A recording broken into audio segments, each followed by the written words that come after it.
Bonjour à tous. Alors, nous avons une belle heure devant nous. Je suis très heureux que vous soyez là aujourd'hui. Je me présente Michel Raymond. Je suis conseiller au Centre de transfert d'entreprise du Québec.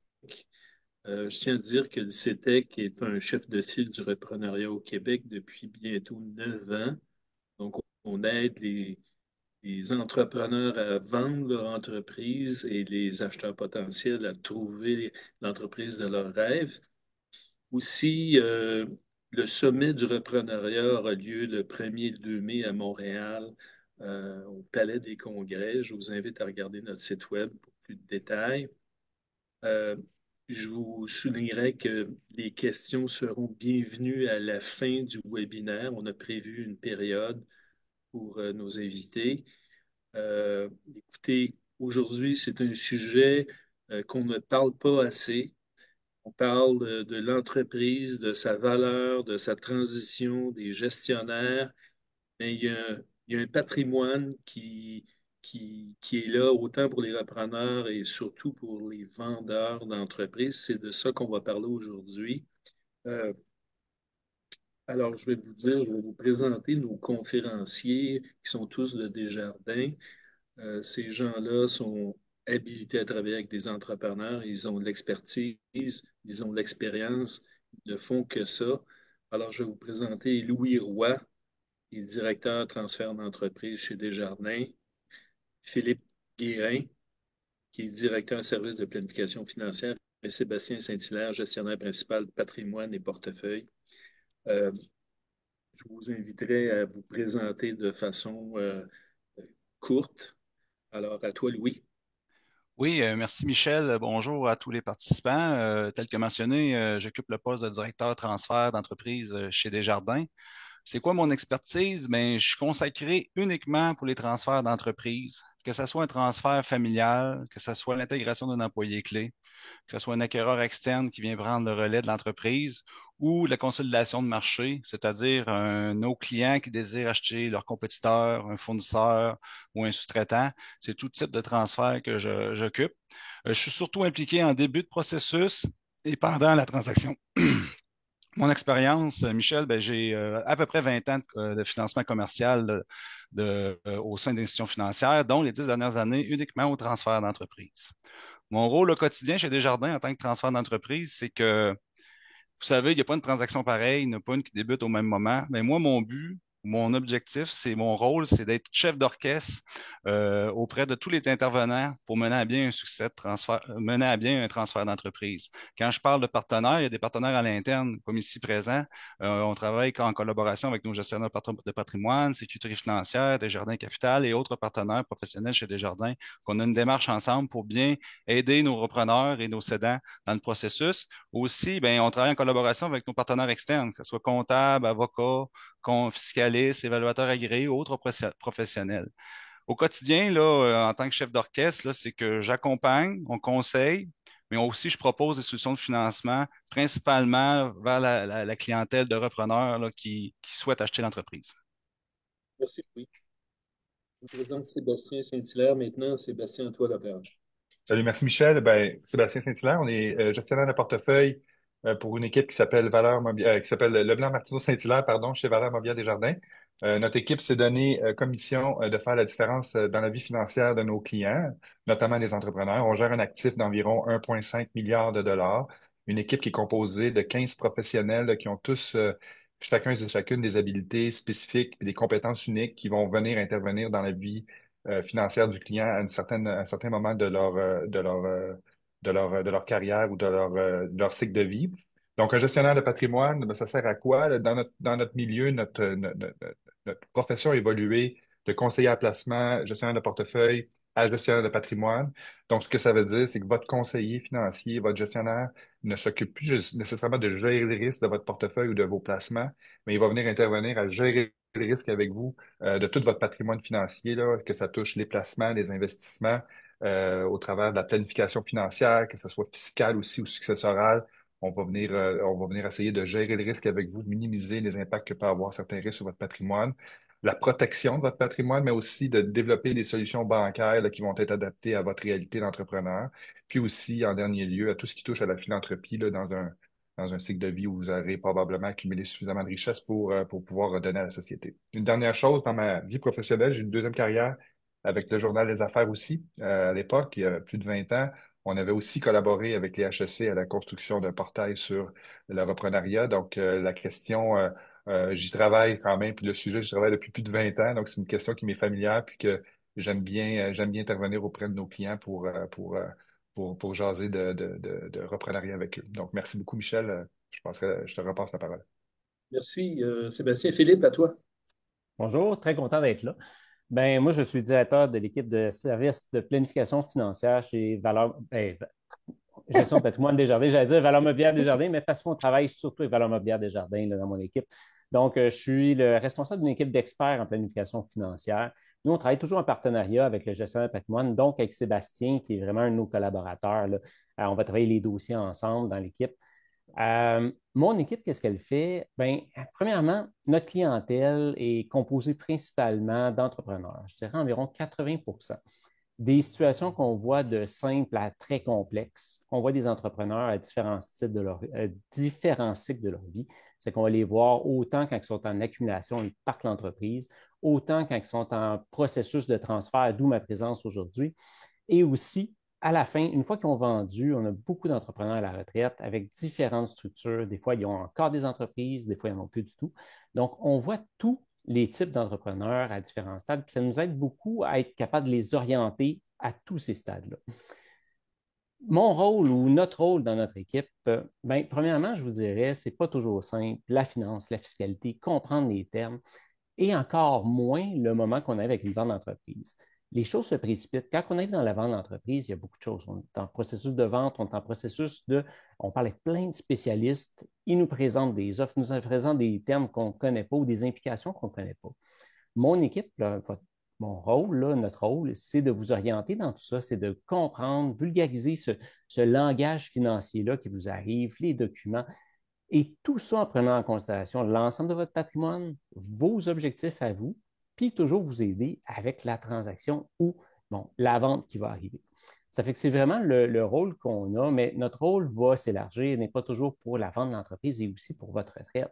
C'est que quand on parle d'objectifs, ben oui, on se monte un patrimoine, oui, on travaille avec une société, on est en action, on a notre entreprise opérante qui roule, mais aussi on a une retraite où on a après la vente d'entreprise, on est là aussi pour le après-vente, puis comment on organise la retraite, tout l'ensemble du patrimoine, le légal, le fiscal, on regarde tout l'ensemble. Merci, Philippe. Alors, on va faire une coupe mise en contexte. Le webinaire d'aujourd'hui fait suite à un webinaire du mois de novembre dernier, euh, où on veut aujourd'hui, dans le fond, souligner l'importance cruciale d'une planification de votre patrimoine. Et ça se fait à trois étapes. Il y a l'avant-transaction, il y a le pendant et il y a l'étape après la vente qu'on va parler beaucoup aujourd'hui, qui est une zone critique dans le fond. Pour avoir suivi les entrepreneurs au CETEC et dans une carrière dans une banque auparavant, ce que je me suis rendu compte, c'est que l'énergie nécessaire à gérer une PME fait souvent que le gestionnaire principal, l'actionnaire, n'a pas eu le temps d'avoir une réflexion complète par rapport à la vente de son entreprise et la gestion de son patrimoine. C'est des questions, combien j'ai besoin pour vivre, combien je vais avoir pour mon entreprise. Alors aujourd'hui, on souhaite, avec nos panélistes, nos experts, euh, à travers les trois étapes, l'avant, le pendant et l'après, ils vont, Philippe, Sébastien et Louis vont nous donner leurs commentaires les plus pertinents. Euh, alors, on peut passer l'approche des jardins que Louis va nous parler rapidement. C'est la prochaine étape, Noël. OK. Vas-y, Louis. Oui, Michel, merci. Ben, juste pour bien situer nos conseils dans le temps, là, ici, là, on a le parcours en transfert d'entreprise, la grande équipe Desjardins, là, tous les gens qui travaillent autour d'un transfert d'entreprise chez Desjardins, tous les professionnels, on a la même démarche. Je vais juste prendre quelques instants, là, juste pour vous préciser. La première étape, là, c'est vraiment en amont, là, c'est la réflexion. La réflexion, c'est quoi? C'est pour notre cédant. C'est quand je pense vendre. Des fois, cette étape-là, il faut qu'elle soit franchie. Quand je pense vendre, qu'est-ce que je vais faire après? Fait que la réflexion, là, c'est vraiment en amont. Et puis l'autre étape qui est importante aussi en amont, c'est l'évaluation que des fois n'a pas été faite.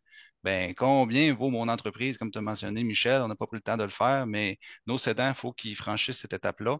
Et puis, combien j'ai besoin à la retraite pour réaliser mes rêves.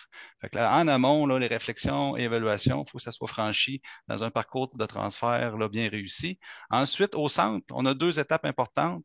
C'est la première, c'est la stratégie et le plan de transfert. Ben, selon le type de relève, selon le type d'entreprise, selon le secteur d'activité, la structure interne, mais il y a une stratégie à bâtir, il y a un plan de transfert des connaissances et autres à faire à l'intérieur. C'est le pendant.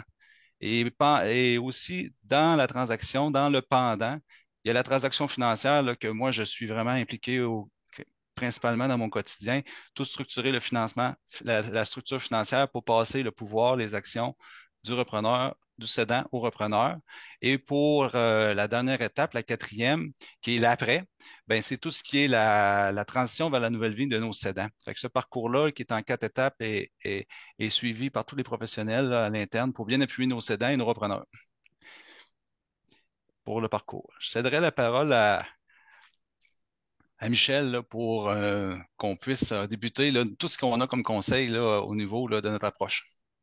Alors, ce qu'on va faire maintenant, c'est qu'on va prendre les trois étapes, l'avant, le pendant et l'après. Et chacun de nos panélistes vont nous donner en vrac leur meilleure réflexion, commentaire ou suggestion. Alors, Louis, à toi. Ben, en amont, là, Michel, qu'est-ce que je vois là, de mon expérience, c'est que trop souvent, là, il y a des éléments externes qui viennent enclencher le processus de transfert chez nos cédants. Euh, un ami du cercle d'influence de notre cédant vend son entreprise. On n'a jamais parlé, mais lui, il vend, il passe à une autre étape de sa vie. Ça peut être un élément déclencheur. Un problème de santé imprévu, ça vient aussi provoquer des fois une réflexion, perte d'un employé, une entreprise familiale, puis on a un membre de la famille qui travaille, qui décide d'aller travailler à l'externe. Ben, suite à ces événements-là, trop souvent, nos cédants, qu'est-ce que je vois? Ben, ils veulent vendre rapidement leur entreprise. Ils sautent des étapes, puis ils escamotent certaines étapes. Qu'est-ce que ça peut occasionner versus le processus que j'ai expliqué? C'est que ça peut engendrer des délais, revenir peut-être à la case départ ou peut-être faire avorter la transaction à cause qu'on s'est mal préparé. Le conseil que j'ai en amont, là, c'est que c'est une transaction d'une vie. Fait que pour faire ce processus-là, il y a beaucoup de professionnels. Fait qu'il faut bien s'entourer de professionnels pour avoir les conseils puis franchir chacune de ces étapes. Toi, Sébastien, de ton côté, c'est les conseils que tu vois là, en amont. Oui, ben, de notre côté, essentiellement, nos clients entrepreneurs vont soit être éventuellement un client qui va vouloir peut-être acheter une entreprise. Dans ces cas-là, ben, notre rôle, puis le rôle de votre gestionnaire de votre portefeuille, je vous dirais qu'il est super important parce que au travers de nos connaissances de nos différentes filiales, on peut bien vous orienter vers les personnes qui peuvent vous aider à trouver la bonne cible, la bonne cible à acquérir ou au travers, comme dans l'univers de Desjardins, de vous mettre en relation avec différents repreneurs éventuels ou vendeurs éventuels dans ce cas-là. Donc, un client qui m'appellerait pour acheter une business, ben, aurait comme valeur ajoutée de notre équipe de le référer à Louis, notamment l'équipe de Louis, pour l'aider à trouver un acquéreur ou avec Desjardins Entreprises notamment, ou même au travers de notre bassin de clientèle qu'on a actuellement. Votre gestionnaire de patrimoine peut être un bon allié là-dessus. Sinon, ben, de l'autre côté, nos entrepreneurs, c'est soit des gens qui vont vouloir un jour vendre ou qui auront déjà vendu. Donc, comme l'expliquait Louis tantôt, tu sais, souvent, l'entrepreneur qui a bâti sa business au travers de toutes ces années-là, il va peut-être réaliser deux, trois transactions dans sa vie, ça se peut, mais généralement, il va peut-être en avoir une. Donc, tu sais, c'est un élément important dans sa vie, puis il faut pas qu'il rate tout ce qu'il a bâti là-dessus. Donc, nous, on a la chance de faire intervenir votre gestionnaire de patrimoine le plus tôt possible dans l'équation, dans votre réflexion. C'est super important parce que notre travail, nous amène à observer puis à participer concrètement dans 50, peut-être 60 dossiers dans notre vie professionnelle. Donc, on en a vu, on a expérimenté des bonnes et mauvaises transactions, donc on peut être de très, très bons conseils. Donc, c'est un peu ce qui est important de dire, mais tu sais, en fait, ce qui est important, surtout quand on veut vendre son entreprise, plus on le fait d'avance, plus on est en mesure de savoir un peu comment va se dérouler l'après, plus on va rentrer en confiance dans notre transaction, plus on va pouvoir aussi éventuellement se dire, ben, si la transaction ne se passe pas comme prévu, on peut avoir la confiance parce qu'on a fait une bonne planification, de dire, ben, cette transaction-là ne nous convient plus, on veut se retirer. Plus d'informations qu'on a au final avant la transaction, plus fort on est dans l'étape de la transition. Donc, une planification, c'est un guide, mais sans guide, on peut se perdre même sans guide, mais je pense que d'avoir un guide, ça va vous permettre d'être mieux préparé. On ne s'engage pas dans un marathon sans nécessairement un minimum d'entraînement puis un minimum de scénarios où on aura envisagé toutes sortes de choses qui peuvent arriver au travers de cette étape-là. Euh, donc, c'est ça. Tu sais, je pourrais donner l'exemple, tu sais, j'aime bien donner l'exemple. En Norvège, un pays, 5 millions d'habitants, ont une ressource principale qui est un puits de pétrole dans la mer du Nord, je crois. Ils transfèrent cette ressource non renouvelable-là, puis plutôt que de le dépenser, ont décidé de l'investir dans l'économie mondiale au travers le Fonds souverain norvégien qui détient 1 trillion d'actifs dans 6 000 compagnies dans le monde. C'est un peu la même chose qu'on vient faire finalement quand on vend une entreprise. On prend son puits de pétrole qui nous a généré nos bénéfices, notre patrimoine dans le temps. Puis après ça, qu'est-ce qu'on fait avec? Ben, on vient le diversifier dans une économie qui va être un peu plus dans plusieurs compagnies. Donc, c'est un peu le même travail qu'on va venir faire que la Norvège a fait. Puis, tu sais, quand on calcule le PIB par habitant, la Norvège est un des pays les plus riches. Si on divise 1 trillion par 5 millions, ça fait que techniquement, là, vous faites le calcul, chaque Norvégien est assez à l'aise pour vivre toute une vie durant. Donc, c'est un peu l'exemple que je voulais vous donner. Puis, tu sais, au final, je ne veux pas prêcher pour ma paroisse, mais tu sais, de travailler avec une coopérative comme Desjardins qui a vraiment à cœur tu sais, de contribuer au développement de ces communautés. De notre côté, avec l'ensemble, pour les amener dans l'autonomie financière, dans l'ensemble du réseau Desjardins, avec soit le CDE, le Centre de transmission d'entreprise avec Louis, je pense que notre mission première, c'est de venir justement venir contribuer à cette autonomie-là financière au travers l'ensemble de la communauté des entrepreneurs. Merci Sébastien. Philippe, à toi. Merci. Euh, Avant la transaction, il y a beaucoup de choses, il y a beaucoup de choses. Je vais quand même rester simple là, par rapport à mes conseils ou ce serait quoi. On a la chance, nous autres, de voir des entrepreneurs à tous les stades de leur vie.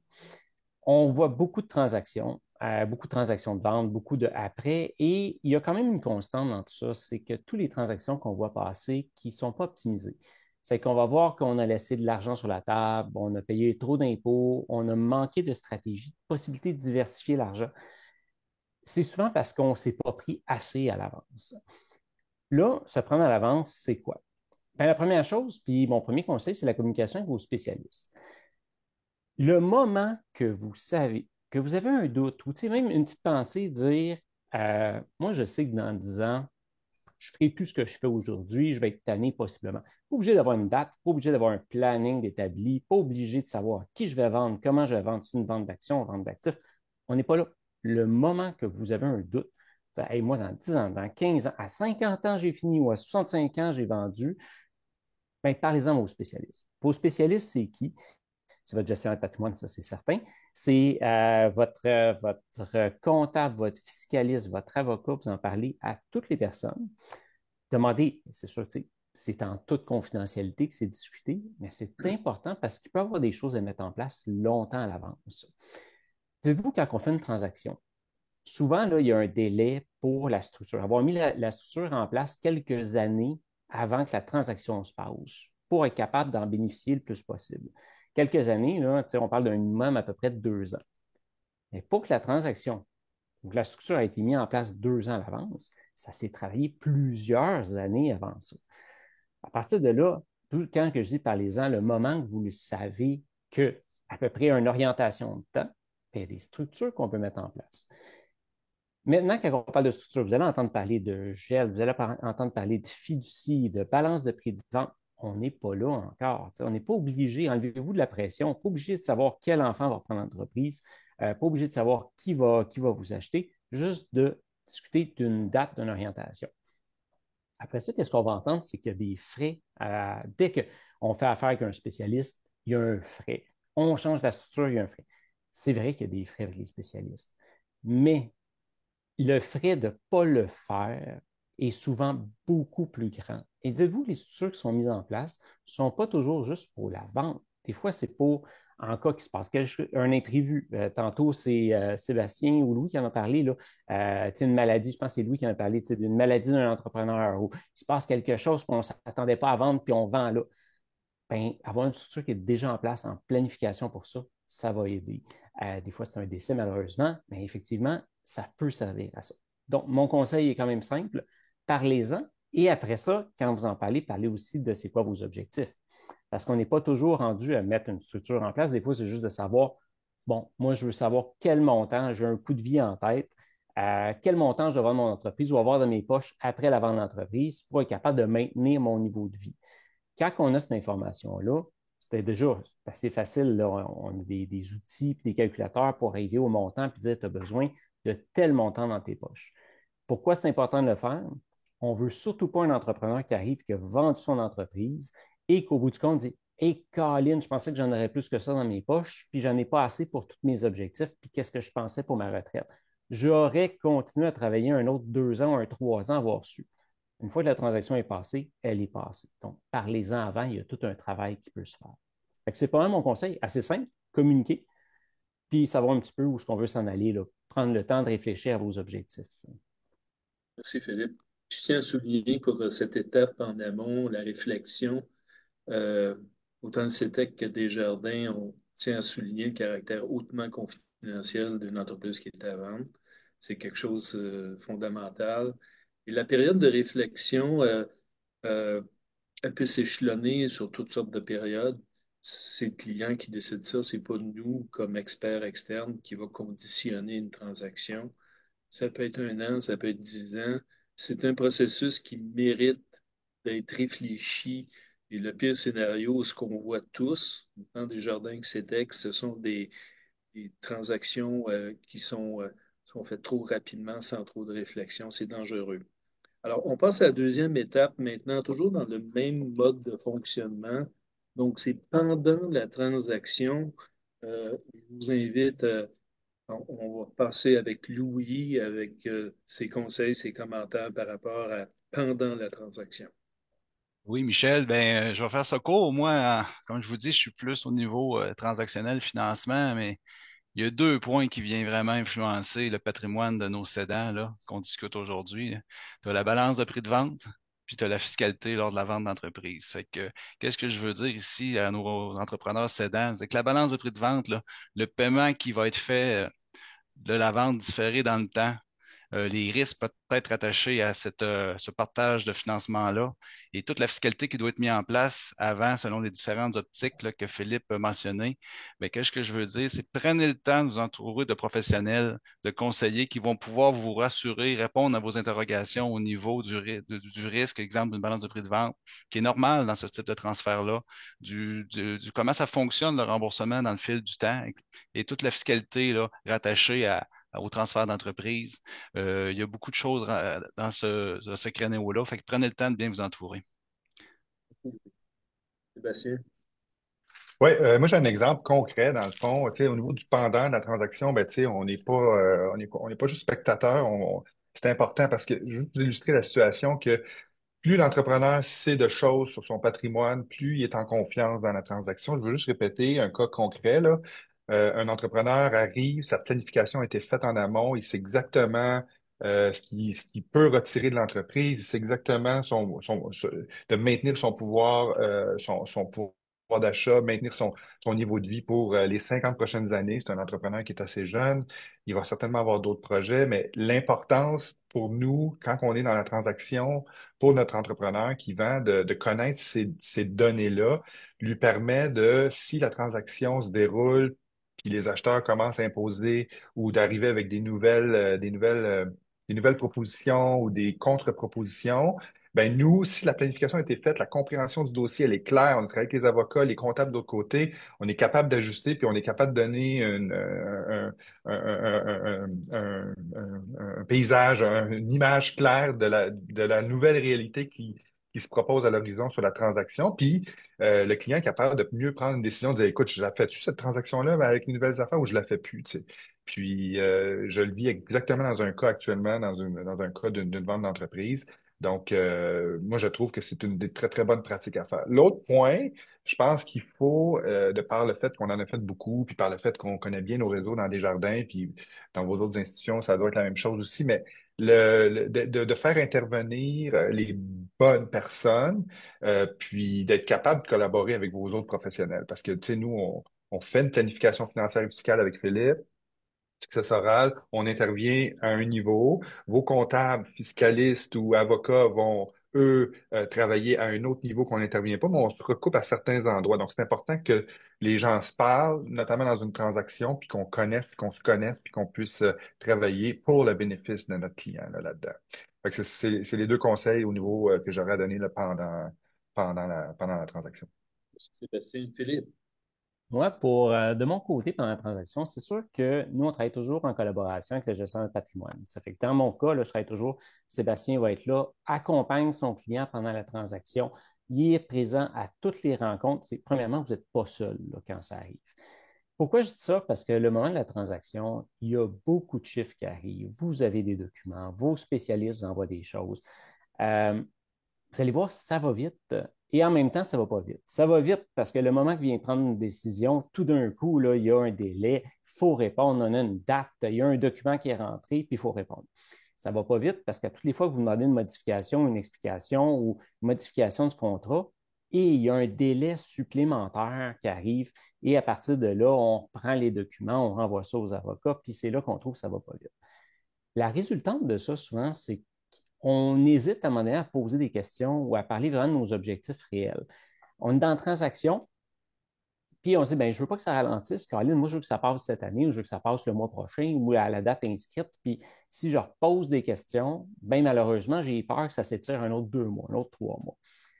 Mais la réalité, là, on a parlé tantôt, c'est une transaction qui est très importante dans la vie d'un entrepreneur. Prenez le temps de comprendre c'est quoi la transaction. Louis a parlé d'être entouré des bons experts. Les bons experts, là, c'est sûr, c'est essentiel. Ils sont experts dans leur domaine. Ils vont faire la transaction pour pas qu'il y ait d'erreur. Ils vont la faire dans le meilleur de leurs connaissances. Mais la seule chose, c'est qu'ils ne vous connaissent pas nécessairement c'est quoi vos objectifs à vous. Okay? Donc, on va arriver, poser les questions, savoir c'est quoi les termes, qu'est-ce qu'il y en est pour être sûr d'avoir la bonne compréhension. Après ça, par contre, puis tantôt, je vais donner un petit exemple, là, poser des questions sur vous. Est-ce que ça vous rejoint? Au bout du compte, comment que ça va vous toucher? Est-ce que ça répond à vos objectifs? Puis, dans une transaction qu'on a eue, qu'on n'a pas travaillé en amont, okay, c'est que nous, on a reçu la transaction, je nomme pas de nom, bien sûr, là. Qu'est-ce qui est arrivé dans le dossier? Il y avait une firme comptable, une grande firme comptable qui ont fait un travail incroyable. C'est un beau travail. Il n'y a aucune erreur de leur part. C'était les bons spécialistes qui étaient là. Ils ont travaillé pour faire la structure de vente. Font la structure, c'est un document, je pense, d'à peu près 24 pages, le mémo, juste pour la vente, qu'est-ce qui a été fait. Et dans tout ça, il y avait une société de gestion qui a été mise en place. La société de gestion a été mise pour différer de l'impôt, pour donc payer moins d'impôts immédiatement, puis le différer dans le temps. La stratégie se tient, c'est une bonne stratégie. Nous, on la comprend, on la voit dans les choses, mais quand on a fait la rencontre avec le client nous a dit oui, ça a été fait, mais moi, je n'en veux pas de société de gestion. Bien, monsieur le client, on lui a expliqué qu'est-ce qu'il y en est. C'est toujours, bien, votre comptable l'a mis en place pour telle raison et telle raison, puis on a expliqué qu'est-ce qu'il en était. Il dit non, non, mais moi, ça ne m'intéresse pas, c'est trop compliqué. J'ai eu une entreprise toute ma vie, puis une société de gestion, j'en veux pas. Fait qu'il dit, moi, je veux qu'elle soit liquidée en une année. Vous pouvez imaginer la surprise. Et tout ce travail-là a été fait dans le but de reporter de l'impôt. Puis d'un coup, on le devance. Et pas juste qu'on le devance, on en paye plus que si on n'avait pas tout fait ça. Et dans notre cas, là c'est sûr que c'était des gros chiffres, mais c'était 250 000 d'impôts de plus que si on n'avait rien fait.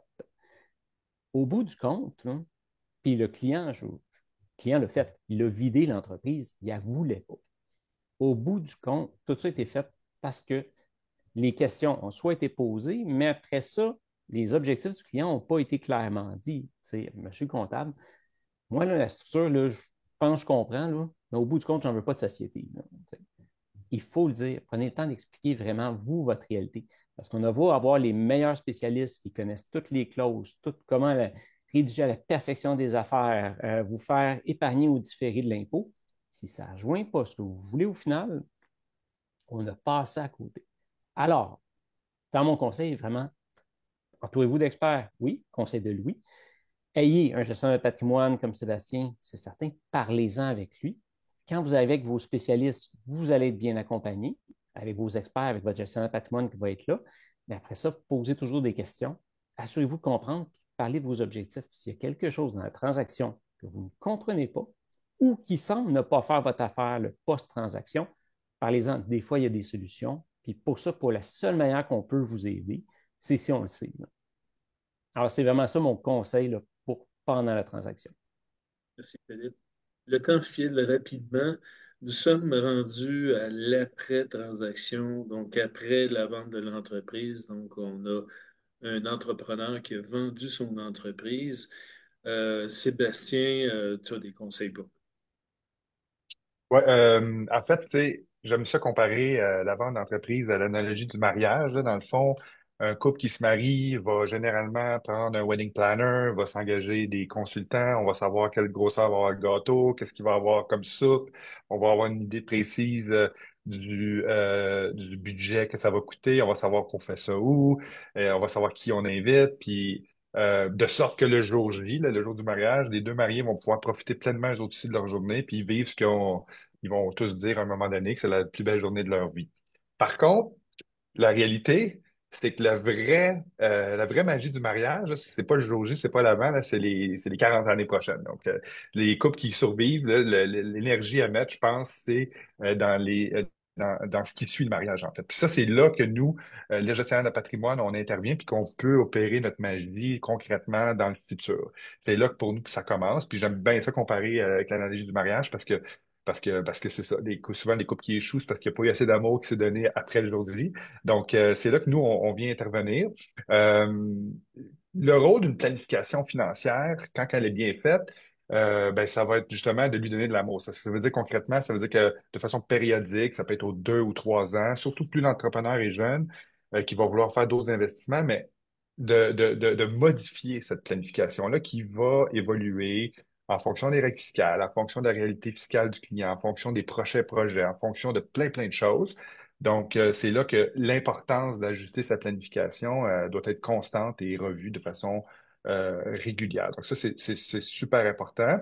Euh, Puis, naturellement, tu sais, c'est très rare là, qu'un client va vendre son entreprise, surtout un entrepreneur, ben, tu sais, qui va après ça décider de s'asseoir les deux pieds sur le pouf, puis de plus rien faire. Les entrepreneurs ont souvent beaucoup de projets, donc nous, on peut aussi venir les conseiller, les bien les orienter, de prendre en considération leurs investissements, les orienter au niveau immobilier avec des jardins, au niveau des achats privés avec le Centre des jardins aux entreprises. On peut les conseiller avec Desjardins, la Fondation Desjardins pour mettre sur pied un fonds de dotation s'ils veulent soutenir une cause en particulier. Naturellement, la révision testamentaire, la planification successorale, la planification du décaissement, des revenus, la gestion des placements, on met où les revenus vont venir de où, la fiducie, la fondation, la compagnie de gestion, les REER, le CRI, comment qu'on fractionne les revenus, bref, toutes ces choses-là sont prises en compte dans notre travail. La planification des projets, les futurs achats, les voyages, puis faire face aux imprévus, les maladies graves, décès, malheureusement, protection du patrimoine, puis la fiscalité en continu. Donc, c'est là que nous, notre travail, là, vraiment s'inscrit dans ce qu'on fait, je pense, de mieux, de gestionnaire de patrimoine. C'est surtout au moment où l'entreprise est vendue. Sébastien. Vous comprendrez que je n'ai pas oublié Louis, mais Louis est plus avant la transaction comme financier. Alors, je passe la parole à Philippe. De mon côté, là, quand on arrive après la transaction, je trouve, excuse Sébastien, c'est toujours drôle la partie du mariage. Puis tu compares ça à un mariage. Ben, écoute, j'espère que la majorité des mariages fonctionnent, là, ou du moins Philippe, que la majorité des. juste à dire que dans une ancienne vie, quand j'étais jeune, 18 ans, j'étais DJ dans des mariages. J'en ai vu des mariages, puis c'est ça. J'ai Écoute, jamais... tu as vu la journée du mariage, là, tu planifies Ouais, le reste. Fait que au moins, tu exactement, connais exactement. les deux parties. C'est ça. De mon côté, là, donc, le moment qu'on a vendu, tu sais, tantôt, on a passé la transaction, là, on arrive à la vente, la transaction, on a tout vendu. La première chose, c'est bien comprendre son patrimoine. Ça veut dire que avant la vente, on avait une convention d'actionnaire, on avait un testament en fonction de c'était quoi nos souhaits, puis c'était quoi notre réalité. On avait tous les documents légaux en conséquence. On avait des assurances. Là, on a vendu. Prenez le temps là, de vous asseoir, puis c'est ce qu'on fait nous autres, là. C'est de regarder c'est quoi votre patrimoine. Elle est où votre argent présentement?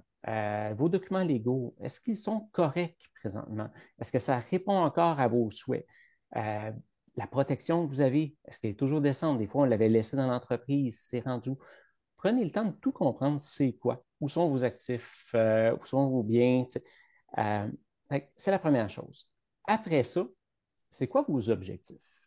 Pourquoi que je dis ça? C'est qu'il ne faut pas oublier que votre patrimoine est au service de vos objectifs. Ce n'est pas l'inverse. Votre objectif, ce n'est pas d'avoir un plus gros patrimoine. C'est dire, mon patrimoine va servir à répondre à mes objectifs. Objectif, c'est de vivre pour la retraite, c'est de voyager. Des fois, ça va être d'acheter l'immobilier, d'aider vos enfants. Ça va être des objectifs, c'est très personnel. Ce n'est pas nous autres qui les décider pour vous, c'est vous qui devez les dire, les réfléchir. Donc, on arrive, on a vendu l'entreprise et là, on regarde c'est quoi nos objectifs. Sébastien a parlé tantôt, les entrepreneurs qu'on voit, effectivement, ça roule. Fait que là, on est dans l'action, il y a toujours quelque chose, on part une entreprise, il y a un projet à gauche, à droite. Effectivement, le moment qu'on a vendu l'entreprise, cette switch-là, elle ne se met pas à off immédiatement. Donc, c'est les objectifs que vous avez sur le moment. On ne se mettra pas trop de pression, on essaie, nous, on en parle ensemble, puis on essaie de voir, c'est quoi vos objectifs, comment vous voyez votre retraite à long terme, y a-t-il quelque chose? Ça va changer. Hey, c'est tout nouveau. Au bout de 2 ans, 3 ans, ça se peut que hey, là, je m'ennuie, je veux partir sur quelque chose d'autre, je veux acheter une maison aux États-Unis, ça va changer. Le but, c'est quand même de voir, okay, là, j'ai mes objectifs aujourd'hui, on va gérer le patrimoine en fonction de répondre à ces objectifs-là. Et après ça, on va recadrer. C'est qu'une fois de temps en temps, on dit, bon, on arrive 3 ans ou 5 ans, on fait un statut, ou quand il y a un gros changement, on fait un statut, puis dire, c'est toujours les mêmes objectifs? Sinon, si les choses changent, ben, on ajuste le patrimoine ou la gestion du patrimoine en conséquence. Donc ça, c'est super important parce que c'est juste vous qui pouvez le savoir. La partie comprendre son patrimoine, on le fait ensemble. La partie vos objectifs, c'est vous qui les décidez. Puis après ça, on joint les deux ensemble. Planifier, c'est sûr que ça va vous aider, et d'un, vos objectifs, mais s'assurer que s'il y a un imprévu, on est correct aussi. L'imprévu, ça peut se passer de plusieurs manières, mais ça peut se passer, là, je ne vais pas te les lister parce que c'est un peu plate un imprévu normalement, là, mais s'assurer qu'on est bien couvert en cas d'imprévu. Ça fait que le plus tôt on planifie, parce que là, on va avoir, normalement, on a planifié avant, tout le temps qu'on est en opération, on est prêt pour les imprévus. On arrive après la vente, est-ce qu'on est toujours correct pour nos imprévus? Okay, donc, en cas de décès, invalidité, peu importe ce qui peut arriver. La planification va vous permettre de voir ça. Et mieux on a planifié, bien, plus les imprévus sont faciles à gérer par la suite. C'est pas mal, c'est mes conseils là, pour le après-vente. Merci, Philippe. Avant d'aller aux questions, écoutez, je vais faire un rapide tour de table avec nos invités pour nous dire qu'est-ce qu'il faut retenir dans le fond, Louis. Ben, je l'ai dit au début, j'ai présenté le parcours, là, mais chacun le fait à sa manière, puis il y a différents parcours présentés partout, là, sur la planète, différents pays. Et vous dites, prenez le temps de franchir chacune des étapes. Puis même si on pense que c'est pas le temps, on l'a mentionné, il faut prendre, même si c'est en amont, vraiment en amont, prenez le temps de franchir chacune des étapes. Puis le pire défaut, c'est de sauter des étapes et puis d'être serré dans le temps, dans un transfert. C'est surtout ça mes conseils. Merci. Sébastien. Ouais, moi, je dirais devenir riche, rester riche, c'est deux ensembles de compétences complètement différents. Vous avez la compétence de devenir riche par votre capacité d'innovation, l'énergie que vous avez mis dans votre business. Votre facteur multiplicatif de patrimoine va être incroyable au travers de votre entreprise. Donc, ça, c'est votre partie. Rester riche, ça, c'est notre travail. Donc, vous faire éviter des erreurs qu'on a vues sur notre parcours au travers de différents autres clients, faire protéger de vous-même, de votre propre, de certaines erreurs, protéger votre patrimoine à tous les niveaux, puis de s'assurer surtout que vous en ayez assez et plus. Merci, Philippe, pour terminer. Moi, c'est Écoute, c'est simple, mais c'est la communication. Communiquez avec vos experts, donc être entouré des bons experts, mais communiquez avec eux autres. Ayez pas peur, même si vous ne comprenez pas tout à fait le sujet, même si vous n'avez pas l'enlignement de temps, même si vous ne savez pas à qui vous vendez. Parlez-en. Parlez de vos projets à très long terme, à long terme. Le plus vous vous ouvrez, le plus ça va être personnalisé, puis ils vont pouvoir vous aider. Il ne faut vraiment pas le garder pour vous en se disant que je vais essayer de comprendre, mettre les choses en place avant d'en parler. Non, non, non, parce que là, on va arriver trop tard, comme il dit. Là.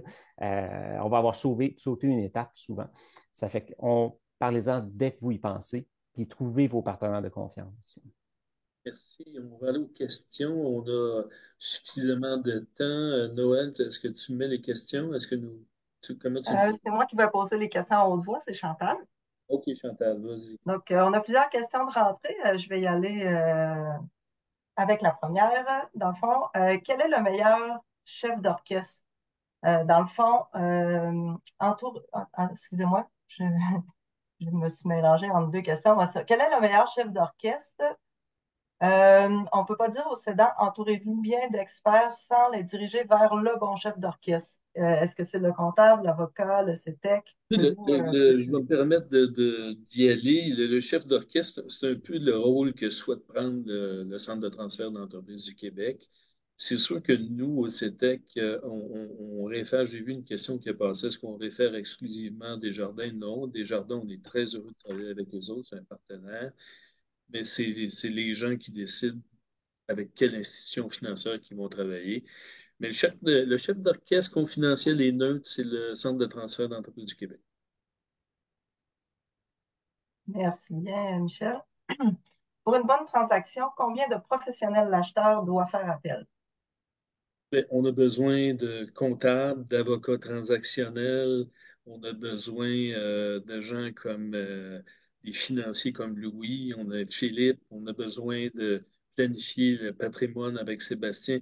Combien? C'est pas 10 là, c'est 4 5 personnes. Vas-y, Sébastien. Aussi, peut-être, moi j'aime bien la notion de sounding board. J'essaie de trouver la bonne traduction en français, mais entourez-vous de gens peut-être qui ont déjà vécu ça ou des coachs, tu sais, quelqu'un un peu plus vieux qui a déjà vécu cette transaction-là. Chez Desjardins, on a un gars qui s'appelle Alain, Un j'ai comme chevalier. Alain Chevalier, c'est ça, qui en a vu en tabarouette des transactions, donc toutes les situations, il les a vues. Fait que c'est intéressant, ces gens-là, d'avoir leur avis là-dedans aussi, c'est important. Puis Ah, juste pour oui. enchérir, là, souvent vos experts ont aussi leur réseautage. Tu sais, quand que je parle de communiquer, on parle avec, on parlait avec le gestionnaire de patrimoine, on part de là. Sébastien a son réseautage qui va pouvoir vous introduire si vous n'en avez pas. Votre comptable souvent travaille déjà avec un fiscaliste. Votre avocat, des fois, connaît déjà un fiscaliste aussi. Parlez-en parce que du côté tu sais, réseautage ou le nombre d'experts, comme disait Michel, c'est pas tant que ça pour faire la transaction. C'est juste de trouver les bons. C'est que le moment que vous en avez déjà de confiance, vous leur parlez, puis ils vont vous introduire avec ceux avec qui ils travaillent souvent. Donc, choisissez. Moi, je vais me permettre de souligner qu'au CETEC, on travaille avec des consultants accrédités CETEC. Donc, c'est des gens qu'on évalue et qu'on juge pertinents pour la transaction. Alors, vous pouvez parler autant des jardins qu'au CETEC. On a nos consultants qui sont experts, on pourrait dire. Pour faire du pouce, la prochaine question, dans le fond, exemple, si on rentre chez Desjardins, à qui on parle en premier entre vous trois, messieurs? Ça dépend Ouais. qui on est. Si on est un acheteur, c'est Louis. Pas vraiment, hein, Michel. Quand je voudrais dire, tu sais, moi, on est une équipe de support à tous les centres aux entreprises des jardins, mais il y a toujours le directeur ou la directrice de compte qui est en contact avec l'entrepreneur, là. Fait que lui, il est proche. Fait qu'il voit que il va y avoir des questions en amont ça fait que c'est souvent lui c'est toujours lui qui revient pour nous dire il y a telle chose qui chemine en amont où on est déjà dans la transaction. Fait que le directeur de compte de mon côté, mais ça peut venir aussi, on voudrait que ça vienne de plus en plus avec nos partenaires de gestion de patrimoine parce que tu une entreprise qui va bien, tu développes un patrimoine, mais les réflexions en amont, Sébastien, il voit d'autres entrepreneurs qui vivent des choses. Tu penses à ça, c'est quand tu penses vendre, tu n'auras assez pour ta retraite. Mais des fois, ça peut venir aussi de ce volet-là, là, du gestionnaire de patrimoine qui prépare notre cédant là, à faire son entreprise. Je pense on avait donné les coordonnées à la fin de la présentation qui sont les miennes. Si jamais vous avez des questions, ça me fera plaisir de vous orienter aux bonnes personnes dans le mouvement, là, que ce soit pour une acquisition ou euh, des enjeux courants de vos affaires. Donc, ça me fera plaisir de vous orienter aux bonnes personnes. Merci beaucoup. Une autre question. La société de gestion doit être créée combien de temps avant la transaction? Philippe? Ainsi- Philippe. Ça dépend à quoi elle sert, la société de gestion, puis ça dépend c'est quoi votre structure vraiment, là. C'est que ça, c'est une question qui est vraiment propre à chaque personne. Normalement, qu'est-ce qu'on voit? Là, je vais vous parler en généralité. Une société de gestion va être créée afin de transférer des surplus de l'entreprise.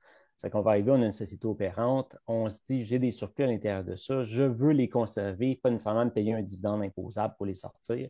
C'est là que vous parlez avec vos spécialistes et c'est là, normalement, qu'il va y avoir une structure ou une société de gestion qui va être mise en place. Et là qu'on va commencer à transférer nos surplus dans la société de gestion pour reporter l'impôt.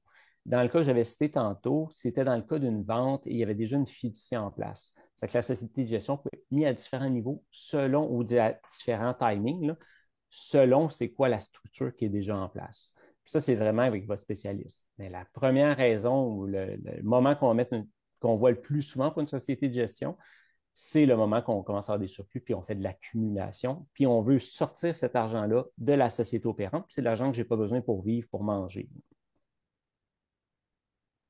Merci beaucoup. Une prochaine question.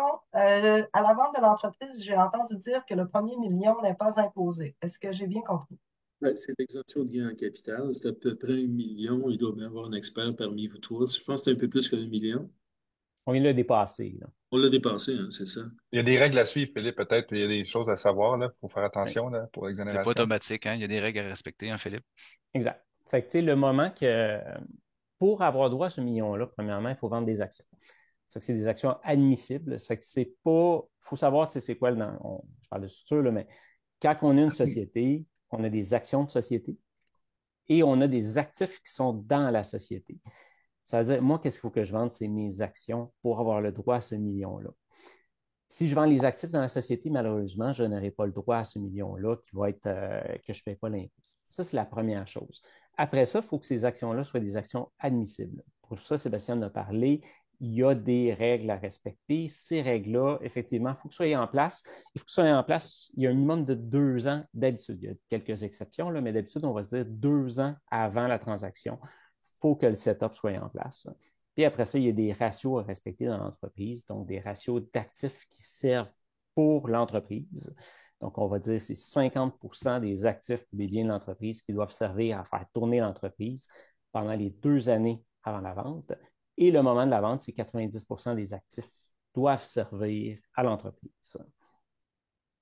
Mais sinon, puis là encore là, ce n'est pas quelque chose sur quoi on se prononce parce qu'il faut vraiment, non, on va regarder cette partie-là avec le comptable ou fiscaliste, s'assurer que tous les biens de l'entreprise, c'est des biens qui servent à l'entreprise. Puis nous, notre côté en gestion de patrimoine, on va prendre l'information de vos spécialistes, puisqu'on n'a peut-être pas parlé tantôt, mais on travaille toujours en collaboration avec vos spécialistes.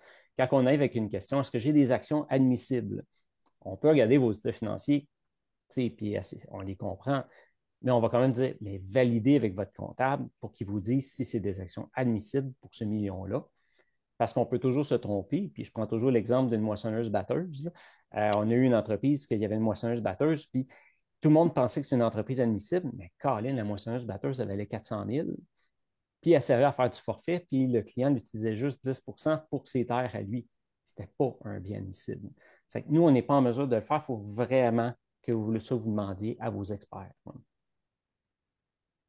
Merci Je pense que beaucoup. ça illustre bien le fait que tu as vu beaucoup de transactions quand tu parles d'une transaction avec une moissonneuse-batteuse. Oui, j'ai fait pas mal d'agricole aussi dans le passé. Merci. J'ai une prochaine question. Quels points essentiels à aborder lors d'une transaction? Je ne comprends pas le Ben, sens de point, la sens. question. Michel, vas-y. Peux-tu répéter? On demande quels sont les points essentiels à aborder lors d'une transaction. Avec le vendeur ou Ben, tout part l'acheteur? Euh, du vendeur, Michel. Tout part du vendeur. Si le vendeur n'a pas fait sa réflexion, s'il n'est pas prêt, il n'aura pas de vente. Hein, on le voit des fois, hein, Michel? La pierre angulaire du vendeur, c'est de savoir le prix pour son entreprise. Alors, il doit avoir fait une juste évaluation de la valeur marchande de son entreprise, qui doit inclure l'évaluation de ses biens immobiliers et ses équipements. Sinon, on ne sait pas de quoi on parle. Il faut qu'il y ait des chiffres, faut qu'il y ait un prix sur la table. La négociation, la discussion commence avec ça. Puis qu'il soit prêt à vendre, puis qu'il ait réfléchi qu'est-ce qu'il va faire après. Oui, Euh, si le cœur dit non à la vente, ça donne rien. Il n'y aura jamais un acheteur potentiel qui va se qualifier.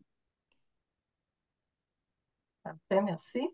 Peut-être si la personne a posé la question, peut ajouter dans le chat là, si c'était le sens de sa question. Pendant ce temps-là, je vais poser une autre question. Comment peut-on calculer les coûts de consultation avec un membre de Desjardins? C'est à l'heure, c'est un pourcentage du prix de vente? Ben, écoute, Desjardins, toutes les gens qu'on voit aujourd'hui, corrigez-moi si je me trompe, il n'y a pas de coût à l'heure, c'est à la transaction, c'est au Sébastien, c'est quand les gens transfèrent leurs actifs. Pour le CETEX, c'est des frais minimum autant pour le cédant que pour le repreneur, ça tourne autour de 75-50 $ par mois.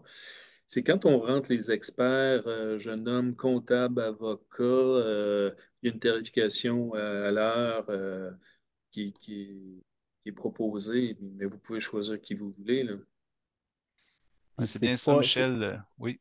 non, mais c'est pas les experts de Desjardins dans ce cas-là. Ça va être vos experts à vous, selon votre firme comptable, puis, avocats, fiscalistes, comptables qui vont travailler avec vous. Effectivement, tarification à l'heure. Puis dans le cas de mon service, moi, je travaille avec Sébastien. Ça fait que ça fait partie de l'offre de gestion de patrimoine Desjardins. Ça fait que là, vous travaillez avec Sébastien, puis à partir de là, il y a un besoin, ben, on fait partie du Ouais. service. Puis c'est pour ça que j'ai mentionné dans l'avant l'importance, tu sais, en tout cas, tu sais, je suis pas encore là prêcher pour la paroisse de Desjardins, mais tu sais, quand la mission première, c'est de faire la différence dans la vie financière puis de travailler pour ces communautés, les gens vont peut-être dire, oui, mais là, vous nous chargez rien, mais tu sais, nous, puis c'est ça qui est important dans une transaction, c'est de s'associer avec des gens qui ont à cœur la réalité de votre transaction puis qui sont là pour les bonnes raisons aussi. Fait que, tu sais, les gens pourraient dire, ben, tu sais, vous ne chargez rien, est-ce que vous êtes en conflit d'intérêt? Mais tu sais, quand on planifie, quand on fait de la planification financière fiscale, nous, le seul objectif qu'on a à faire, c'est de travailler pour vous, pour s'assurer que, justement, si c'est pas bon, on va perdre 100% de notre crédibilité, puis on risque de vous perdre comme client au final. Fait que, tu sais, il y a des clients qui vont prendre la route d'experts externes, c'est sûr qu'il y a des frais qui vont être engendrés, mais de notre côté, nous, on absorbe ces coûts-là dans la relation d'affaires, puis il y a pas de frais comme tel, là. Pour renchérir là-dessus, nous, c'est comme mentionné, c'est un service qui est offert pour tous nos membres clients, là. Fait que moi, je suis spécialisé plus dans le financement, mais avant d'arriver à cette étape-là, tout ce qui, j'ai pas aucun problème d'arriver en début de réflexion, puis on va donner de l'accompagnement, du conseil. On ne sera pas là pour dire faire le mémo fiscal, la lettre d'intérêt de l'avocat, ces choses-là. Ça, c'est des professionnels qu'on mentionnait, mais on va dire ça, il faut que ça soit fait. Puis on voit tellement de transactions qu'on est capable de dire ce point-là, il n'est pas couvert. Prends le temps de réfléchir à tout ça, va voir un professionnel externe. Fait que en nous consultant en amont, en notre expertise qu'on a en équipe, autant au niveau patrimoine que financement et autres, toute protection, ben on est capable de voir puis de voir qu'est-ce qui manque dans les étapes, qu'est-ce qui manque dans le processus pour dire bon ben là, il faut peaufiner ce point-là, il faut le travailler, puis aller voir le professionnel par la suite. Fait que puis nous, notre but, c'est que l'entreprise elle perdure dans le temps, dans la région, puis qu'il y ait un nouveau repreneur. Puis nous, on fait le financement, mais aussi tout ce qui est patrimoine. Fait que les jardins, c'est le même qu'on entoure là, le transfert, là, puis qu'on dessert bien nos cédants et nos repreneurs, là. Merci beaucoup. Parlant des professionnels, quelqu'un se demande comment faire pour savoir si un professionnel est bon, sur quoi on se base. Mais, au CETEC, doivent être accrédités, puis on les évalue après chaque mandat. Alors, ils doivent, si on peut parler comme ça, livrer la marchandise qu'ils annoncent. Alors, puis c'est la même chose avec Desjardins, ils ne référeront pas des gens qui ne sont pas capables de faire l'ouvrage. Généralement, nous, au CETEC, on réfère trois professionnels. On vous suggère de les appeler, puis de voir quelle sorte de chimie qu'il y a avec ces gens-là, puis vous choisissez le meilleur professionnel. Mhm. Très Demander des bonne suggestion. références, comme Philippe le mentionnait aussi, demander des références, puis de voir qu'est-ce qu'ils ont fait dans le passé, dans leur cercle d'amis. Est-ce que vous le connaissez? Parce qu'il y a toutes sortes de professionnels, tout le monde est bon, mais il y en a qui sont tellement spécialisés. Je peux prendre un avocat qui est spécialisé dans quelque chose, d'un créneau très précis. Moi, il demande un transfert, mais peut-être, tu sais, ça ne veut pas dire qu'il a fait du transactionnel. Fait qu'en demandant des références, en allant comme votre site, Michel, ben, ça l'aide à bien identifier les personnes, là, parce que c'est quand même on en parle beaucoup, Mais le transfert d'entreprise, c'est une spécialité en soi. Il y a des comptables qui touchent pas à ça du tout. Il y a des avocats qui touchent pas à ça du tout non plus, puis des fiscalistes qui font que d'autres choses aussi. Fait que faut demander des références, bien s'informer avant de choisir un professionnel. Là. Mm. Ouais, puis je ferais juste peut-être faire un petit peu de pouce sur Michel. C'est une excellente suggestion d'avoir toujours deux ou trois alternatives parce que au final, tu vas travailler avec ces gens-là de façon très importante. Puis c'est ça. Il faut que la chimie passe. Puis il faut que ça se passe bien. Tu sais. En fait de stress, on peut dire que les professionnels sont importants. On n'a pas de marge d'erreur dans une transaction. On ne peut pas se permettre avec des professionnels qui se trompent ou qui font une mauvaise évaluation. C'est dangereux pour tout le monde. Ouais. Puis moi, juste faire du pouce, Louis, tu as raison. Tu sais, pour moi, poser des questions, demander des références, parler un petit peu de c'est quoi votre domaine, mais aussi, tu sais, je veux dire, il y a des fiscalistes qui sont spécialisés pour pour des pharmacies. Il y en a que c'est de l'agricole. Il y en a qui ont vraiment leur domaine clé. Puis quand vous leur parlez, posez la question, est-ce que vous en avez déjà fait? Parce que des fois, ils peuvent juste dire, ben, je fais du commercial, l'agricole, ouais, j'en ai fait un ou deux. Ouais, petite cloche, peut-être dire, ben, l'agricole, c'est très spécialisé. Je vais aller dans ce cas-là, plus avec un autre fiscaliste. Fait que posez des questions parce que votre domaine peut être propre à vous. Puis à partir de là, il faut être juste sûr que le spécialiste en a déjà fait ou il y a un support de ce côté-là. Là. Merci beaucoup. On a peut-être rapidement une petite dernière question. Là. C'était la dernière que j'avais dans le chat. Il est déjà 56, donc réponse brève. Si on ne fait pas affaire présentement avec Desjardins, est-ce préférable de privilégier notre institution bancaire? Excusez-moi. Vous êtes libre de travailler avec qui vous voulez. On vit dans un monde libre. Vous pouvez venir au Ben, je veux CETEC. dire, ouais, c'est ça.